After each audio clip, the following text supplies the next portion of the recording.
economy saver ticket. Or if you want to fly business class, they have a 70,000.1 over there. The reason why I recommend United for going to Europe is because they have a lot of European partners. They're partners with Lufthansa, Swiss Airlines, Austrian Airlines, TAP Portugal, LOT, the Polish group. And so if you're looking to fly to Europe, you can't find any good mileage tickets, you might want to try to look for one of these partner airlines, one of their hubs, and fly in there instead. So it's an option to find good mileage tickets over to Europe.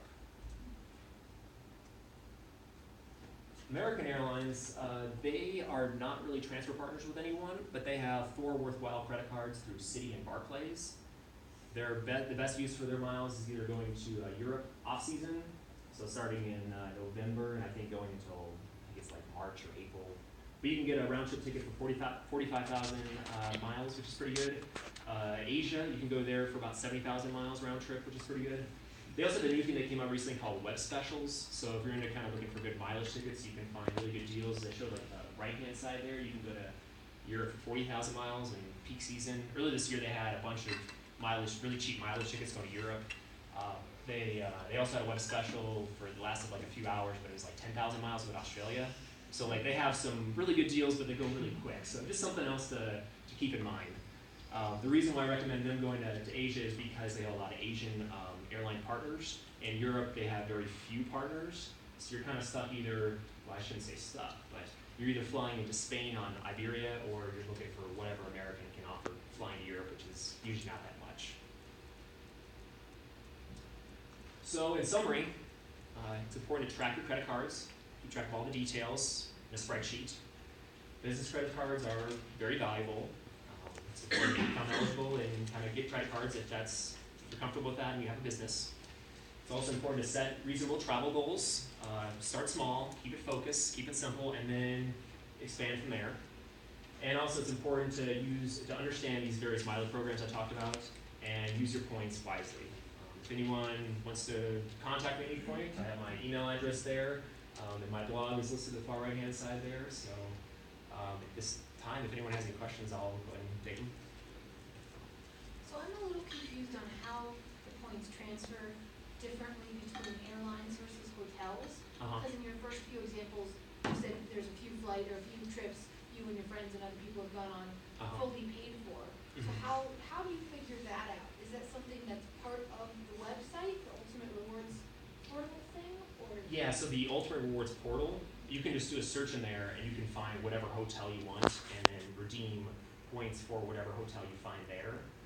So generally speaking, we've done that. I've also done some stuff with hotel credit cards, and there were really good deals in the past that aren't really around anymore. That's why I kind of try to steer people away from hotel credit cards, unless you kind of had more experience in doing this sort of stuff, and you have to find good value there. So I tend to push people away from that. Is it still the 1.5 cents per point thing for hotels too, or is it something totally separate? Yeah, so it's basically when you're in the Ultimate Rewards portal, and let's say you have the Chase Sapphire Reserve, which is the one that gets you 1.5 cents per point. No matter where you're traveling, whether it's flights, hotel, car rental, I think there's a few other things. You get a guaranteed redemption rate no matter which of those you're doing. So. Do you say that's the same for Southwest too? It's a guaranteed redemption rate? Yeah, so Southwest is kind of unique. I don't think there's another airlines that does this, but It's just like the same price for the same. Yeah, you'll like amount of points, right? Yeah, so like you'll look up a flight and you'll say, all right, this flight costs $150, and on the flight search screen you click on points and it says, all right, the flight is costs like $10,000 or 10,000 points. So you always kind of have a locked-in rate. Most airlines don't have that. They're either they'll say, oh, this flight's 30,000 miles or 70,000. It's usually like a kind of a round number. So the Southwest is the only one where you get like a guaranteed redemption rate, which is why I like it so much. So. Yeah, sure. My question is, as you're saying, this is my first time we finally got the companion pass this year, but then how long do I hold on to the 2 credit cards that I opened to gain those points? Do I then have to keep paying annual fees? Like how long do you hold on to them when you drop them? So that's actually a really common question I hear. So my general rule of thumb is you check your credit cards, so when the annual fee comes up, you wait till it's been 12 months, and then you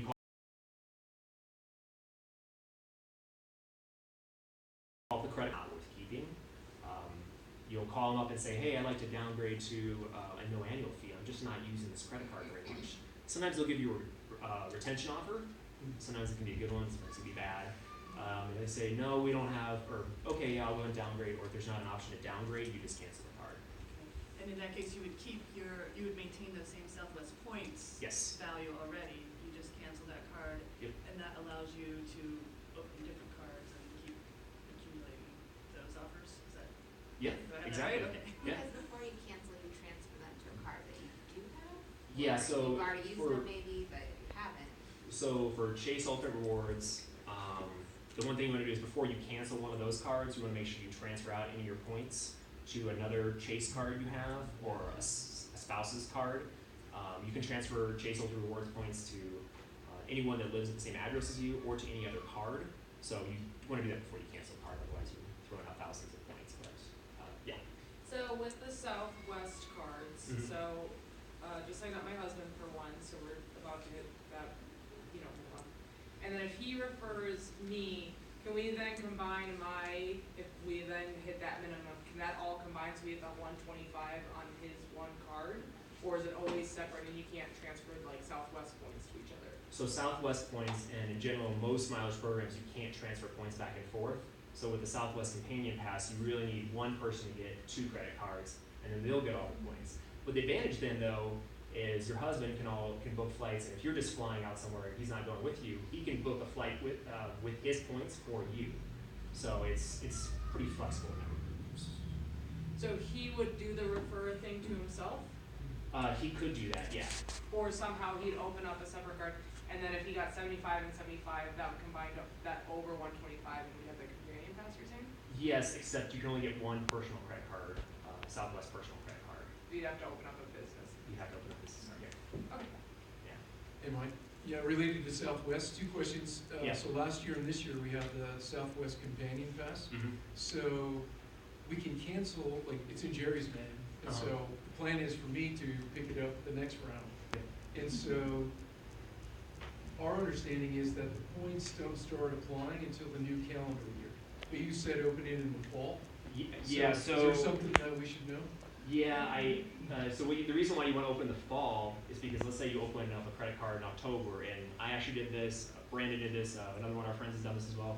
You open a credit card in the fall, and the one we got is like the Performance Business credit card. It was 80,000 points for $5,000 spend. So you put some spending on it, but you hold off until January 1st. To pay it? To hit the minimum spend requirement. So you're putting a bunch of charges on the credit card, but you're trying to keep maybe $500 or $1,000 away from going over, and then once January 1st starts, that's when you charge the rest of the amount, and then you hit the minimum spend requirement. And that's when the points are awarded then? And then the points will be awarded after your statement closes. Okay. Yeah. So that way you start off January 1st with 80,000, 85,000 Southwest points, and you can apply for another Southwest credit card right in January, and then come March you'll have the companion pass, so you get it for not quite 2 years, but a little less than that. Yeah. And then we can cancel her cards and still keep the points that are with Southwest, right? Yes. Yes. And do we need to, so if the companion pass goes through December 31st, do we need to keep her cards open until then? No, the credit card's usually separate from the companion pass. Yeah. Okay, any thoughts? Yeah. Several years ago, I had opened a bunch of these cards and had success getting lots of free trips and miles. And then now I've noticed it's been a few years. I closed them all. Uh-huh. They've sent me the offers again. And then if you read the fine print, it says like, oh, if you've gotten this in the last, have you ever had experience with doing the same one twice? Over time? Yeah, you can do it. And they still give you the points again if you've had the card, closed it, and then reopened it? So the rules will kind of vary based on the bank and also type of credit card. For the Chase Ultimate Reward point credit cards, you can get those credit cards every 24 months. Oh, They okay. say that in the rules, like you can only get the bonus every 24 months. So let's say you got a credit card in January and then March you earn the points. You have to wait for March 2 years later to actually apply for the credit card again. But yeah, you can kind of cycle through that every 2 years. Southwest credit cards are also every 2 years. The Chase Ultimate Reward personal credit cards I was talking about earlier, those are, you can only get one of those every 4 years. Yeah. I've somewhat burned myself in the past year, turning travel reward cards. So my question to you is, if I'm getting declined for cards, what should I look for to avoid that will get approved next time? So the 524 rule, you mentioned the every 2 years for Chase. Yeah. What are some off the top of your head ideas of what to look for to get approved in the near future? So it really comes down to, it's kind of like, it depends on where you're going after, but generally speaking, like I mentioned that Chase slide earlier, where you can only get a Chase card every 3 months, and most of the credit cards you can get every 24 months, and then there's the 524 rule. Other banks will have other rules as well. Citi, their credit cards are every 4 years. Amex, generally speaking, they say it's a once in a lifetime sign-up bonus. Rather than Amex necessarily, so. Particular bank you're thinking about, or is it? I was going through Chase for a couple cards. Okay. And Citi. So when I started hitting those walls, I thought my credit's good, so it must be something else. So I thought 524, and then started looking into individual banks' policies. But just thinking outside the box, is there something else that I could do to get back in the good graces, or is it a waiting game? And just kind of ran out of ideas. So one thing that will help, and I don't know your specific situation, but one thing that will happen with Chase is if you've gone through a lot of credit cards, like it sounds like you have, with Chase, what they do is they look at your overall personal credit limit, summing up all the credit cards, and your business credit limit, summing up all those. And it's a pretty high balance compared to your income. They might be kind of leery about approving you for additional cards. So in that case, I would recommend calling them up or sending a secure message to Chase and saying, hey, I just don't use this credit card as much. Can you lower my credit limit to $1,000 on my card? I do that for all my credit cards I no longer use. Just lower it to $1,000 because I'm going to use it. So, and I do that, and that way when I go apply for a credit card, they think, oh, well, we've only extended you this little amount of credit, and here's your income. Like, oh, we can extend you another credit card. But if you've used, over 50% of your credit limit, Chase is going to be a little leery about giving you another credit card. So I always tend to lower the limits after I get the sign-up bonus. You said that you should be careful with using mileage if you think that, or not mileage, travel points if you think you're going to apply for a loan in the next maybe year or two, possibly. Yeah. Why is that? Because travel hacking potentially makes your credit score go up. Right. So what is your concern with that, I guess? Well, it just actually have some slides that didn't make the cut. That I can. See if I can find it here.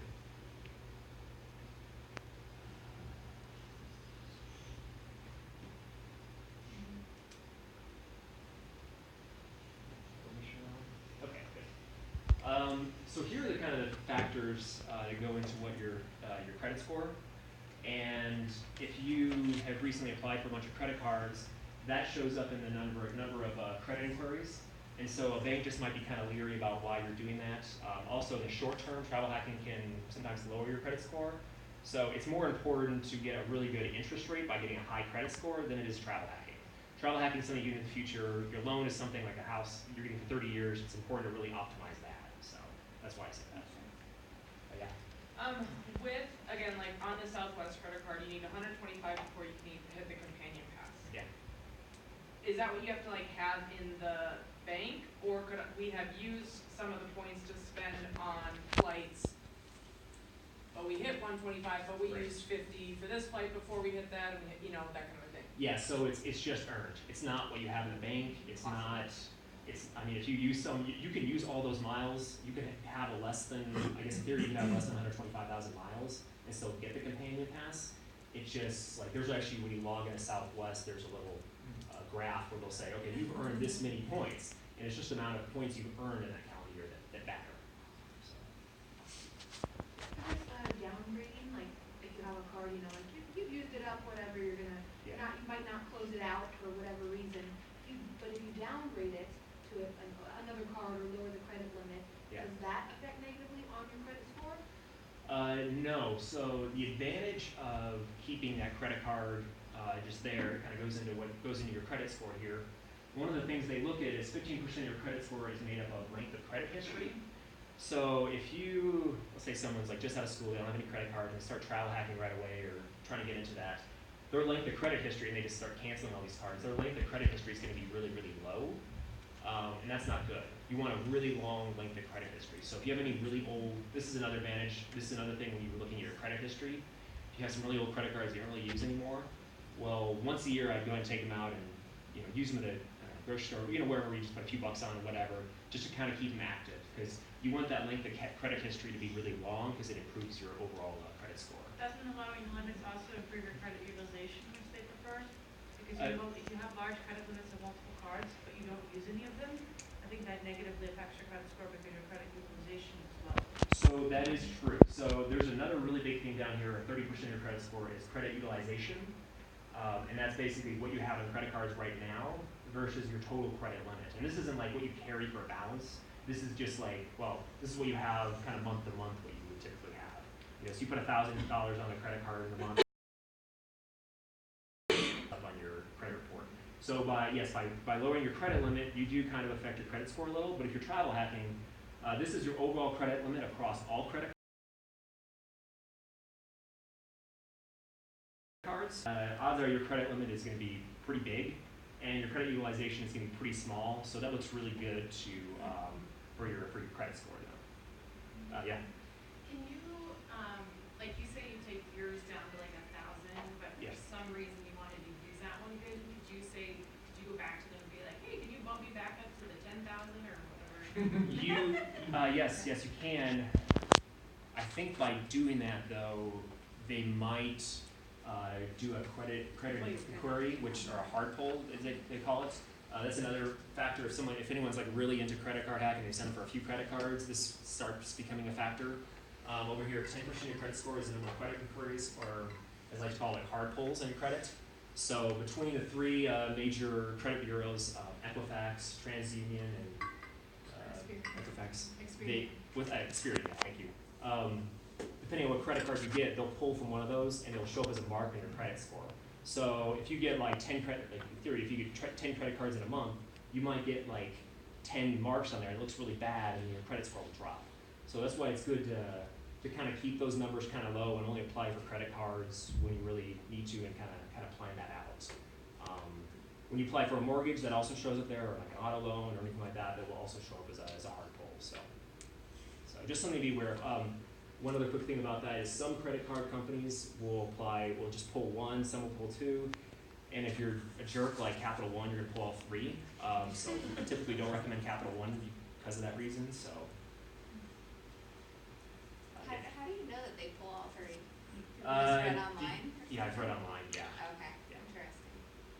For the companion pass, Uh-huh. is the only reason why the same person doesn't get the companion pass, or the same person doesn't have the ability to get the companion pass multiple years in a row just because it's really hard to get it if you don't have those bonuses? Is that just is there any reason why one person shouldn't always be the person in charge of?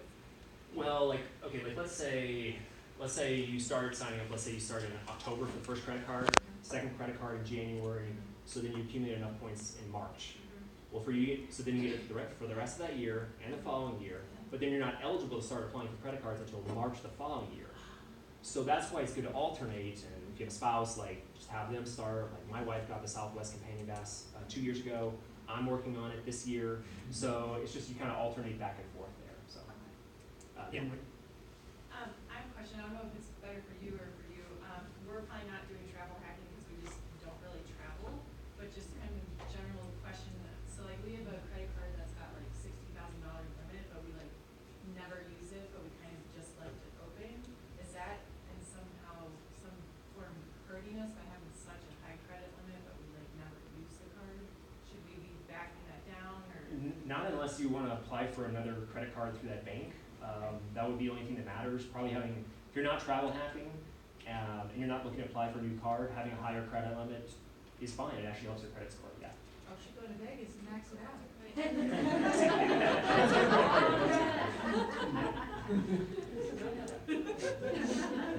Yeah. The 5 and 24, is Yeah. it just cards that you open during those 4 months, or is it existing cards from before? It's only cards you have opened, or actually it's only credit cards you've opened or applied for in the past 4 months. So if you apply for a card and you get rejected, that does count. If you're added as an authorized user, that counts. So just kind of, So and it doesn't account to pre-existing cards? that does not, Okay. yeah, that does not And happen. it's any credit card, not just the Chase. Oh, yeah, it could be Any Amex, it could be Citi, it could be at Capital One, Barclays. Oh, it- Kohl's is probably through some bank, but yeah. It's all personal cards. Any business cards, usually if it doesn't say in the fine print that it does, well, sorry, it won't say in the fine print, but you can look on blogs and it will say it will count for the 524 rule. But all the business cards won't count. So you can do personal, get up to your 524, and then also still do business as well. Yeah. Do you know if upping your credit limit can negatively affect your credit score? Like if a bank is proactively telling you like, oh, increase it to this many thousand. Yeah, the reason why they do that is because they want you to spend money on the credit card. I've had that happen too. They're like, oh, we just added $10,000 to your credit. Like, don't do that. So yeah, there's nothing wrong with it. Anything will improve your credit score a little bit. Yeah. Yeah. I have a Capital One credit card for the longest time, and on my credit history, it's like the longest card I held. Yeah. And I don't really use it anymore because I have others that are giving me points. Should I cancel it? And I have to pay like a yearly fee to keep it open. So I'm weighing the option. Should I cancel it and lose my longest card, or what do I do with it? Do you know offhand what credit card it is? It's Capital One Venture, so it's like 1.5 Yeah. per dollar, whatever. So what I would do is call them up and see if there's a credit card you can like downgrade to, and see if that's an option. It has like a no annual fee option. So if I downgrade it, it won't erase my history. Nope, the account stays the exact same. It's not like you're applying for a new credit card. You're just changing what it is. So yeah, that's fine. Yeah. Yeah. So you said you can't have more than one personal Southwest. I believe that rule's true for the Sapphire card as well? Yeah. And is there any others that you can only have one personal card of? I can't think of anything offhand. There might be some other ones, but the ones I normally focus on, no. So in that example of only one personal Southwest, I have it, I've received the bonus. Should I look at canceling it and then waiting 2 years to apply again? Yeah, you can try to. How long have you had the card? Over 2 years. Over 2 years. Yeah, you can go ahead and cancel the card. Yeah. And then I would have to wait an additional 2 years to get the bonus. Not 2 years from when I got the bonus. It's 2 years after you got the bonus. Okay. Yeah. Yeah. So when you say like, you have to travel a lot to start travel hacking, could you come up with like a number that would justify someone starting to travel hack? No, I mean, I would say if you're like, oh, I want to travel a little bit more, you kind of start at the basics like Chase Alternate Rewards or Southwest and do one here or there and kind of gauge, are you accumulating more miles than you can use? Although if you're really into travel hacking, you can accumulate a lot more miles than you can use. So it just kind of depends. You can apply for a few at a time, or a few over a few months and kind of see what happens, see if you use the points. And, yeah. Related to his question, the Chase is really good too because you can also transfer the points to other things that are not related to travel. So I used to travel really intensively and use the miles for the Chase, where you redeem them, but now I just redeem them on Amazon. So it's like you don't have to always use them for miles. You can redeem them for other things. And yeah. Yeah. So for Chase, you can actually redeem it for cashback, which is probably the easiest way to go, and you get 1 cent per point. It's especially good